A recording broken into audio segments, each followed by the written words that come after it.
اللهم صل على محمد وعلى آل محمد كما صليت على إبراهيم وعلى آل إبراهيم إنك حميد مجيد. اللهم بارك على محمد وعلى آل محمد كما باركت على إبراهيم وعلى آل إبراهيم إنك حميد مجيد. أعوذ بالله من الشيطان الرجيم. بسم الله الرحمن الرحيم. ومثل الذين كفروا كمثل الذي ينعق بما لا يسمع إلا دعاء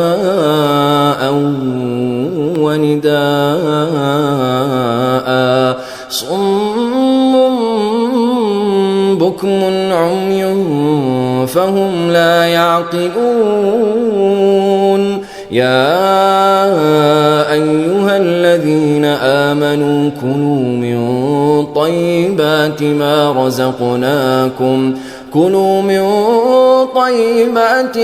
رزقناكم واشكروا لله إن كنتم إياه تعبدون. إنما حرم عليكم الميتة والدم ولحم الخنزير وما أهل به لغير الله فمن اضطر غير باغ ولا عاد فلا إثم عليه إن الله غفور رحيم.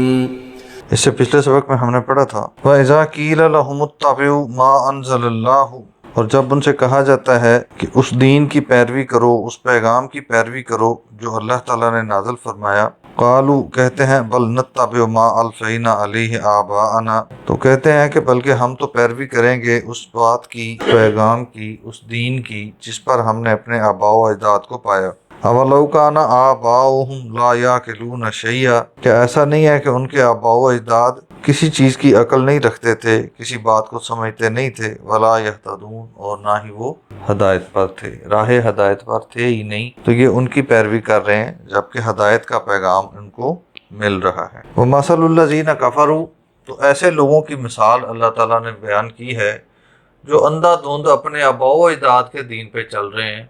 ان کے لیے اللہ تعالیٰ فرماتے ہیں وَمَثَلُ الَّذِينَ، اور مثال ان لوگوں کی، کفروا، جنہوں نے انکار کیا، کفر کیا، کمثل الذی، اس شخص کی طرح ہے، ینعقو، جو آواز دیتا ہے، بما، اس کو، لا یسمع، جو سنتا نہیں، الا، سوائے، دعاء و نداء، سوائے پکار کے اور آواز کے. ایسے شخص کی طرح مثال ہے جو ایسے جانوروں کو آواز دے رہا ہے، ایسے جانوروں کے ساتھ باتیں کر رہا ہے جو اس کی باتوں کو سمجھ نہیں رہے. وہ صرف اس کی آواز کو سنتے ہیں، ان کو صرف اپنے مالک کی، اپنے چرواہے کی آواز سنائی دیتی ہے، وہ کہہ کیا رہا ہے یہ ان کو نہیں پتہ چلتا. ایسے جانوروں کی طرح مثال ہے ان کی کہ ان کو اس پیغام سے غرض نہیں ہے کہ اس میں اللہ کی طرف سے پیغام کیا ہے. ان کو صرف اس بات سے غرض ہے کہ ہمارے آباء و اجداد جہاں کھڑے تھے ہم بھی وہیں کھڑے ہیں. یہ صرف آواز سنتے ہیں، یہ اپنے آقاؤں کی آواز سنتے ہیں، اس کو سمجھتے نہیں ہیں، اس میں حق اور باطل کی تمیز نہیں رکھتے، اس میں صحیح اور غلط کی پہچان نہیں رکھتے، یہ اس میں سے گناہ اور ثواب کو سمجھتے نہیں ہیں. وہ سمجھتے ہیں کہ جس کی پیروی کرتے ہیں اس نے جو بھی آواز دی ہے وہ ٹھیک ہے، وہ اس کی تحقیق اور اس کی پرکھ نہیں رکھتے. سمن بکمن عمیٌ، گونگے بہرے اندھے ہیں، فہم، پس وہ، لا یعقلون، سمجھ نہیں رکھتے، اور یہ نہیں سمجھتے کہ پیغام ہے کیا، حق کیا ہے، حق اور باطل کی تمیز نہیں کرتے. وہ صرف یہ دیکھتے ہیں کہ جن کو ہم مانتے ہیں وہ کدھر بلا رہے ہیں. جب ان سے بات کی جائے اس بات کی، اس دلیل کی کہ حق کو پہچانو، تو وہ کہتے ہیں کہ یہ جو ہمارے بزرگ کہہ رہے ہیں کیا وہ جاہل ہیں، وہ دلیل کو نہیں سنتے. یا ایھا الذین آمنو، اے ایمان والو، کلو، کھاؤ، من طیبات، پاکیزہ چیزوں میں سے، ما رزقناکم، جو ہم نے تمہیں عطا کیا، واشکروا للہ، اور اللہ کا شکر ادا کرو، ان کنتم، اگر تم ہو، ایاہ، صرف اسی کی تعبدون عبادت کرنے والے، اگر صرف اسی کی پیروی کرنے والے ہو، صرف اسی کی اطاعت کرنے والے ہو، تو پھر کیا حکم ہے کہ حلال رزق میں سے، پاکیزہ رزق میں سے جو ملے وہ کھاؤ اور شکر ادا کرو۔ شکر ادا کرنا یہی اللہ کے بندوں کا کام ہے۔ ناشکری کرنا پھر کس کا کام ہوا؟ جو اللہ کے بندے نہیں ہیں۔ ہم سورہ فاتحہ میں اللہ کے ساتھ یہ معاہدہ کرتے ہیں نا، ایاک نعبد، ہم صرف تیری ہی عبادت کرتے ہیں۔ تو اللہ تعالیٰ نے ہمیں یہاں پہ ہمارا وہ معاہدہ یاد کرایا کہ اگر اسی کی عبادت کرتے ہو تو پھر شکر کرو، پھر ناشکری کا کوئی سوال ہی پیدا نہیں ہوتا۔ اللہ نے یہاں پہ یہ نہیں کہا کہ جس کو ہم نے بہت زیادہ رزق دیا ہے وہ شکر ادا کرے، نہیں، جس کو جتنا رزق دیا ہے وہ کھائے اور شکر ادا کرے۔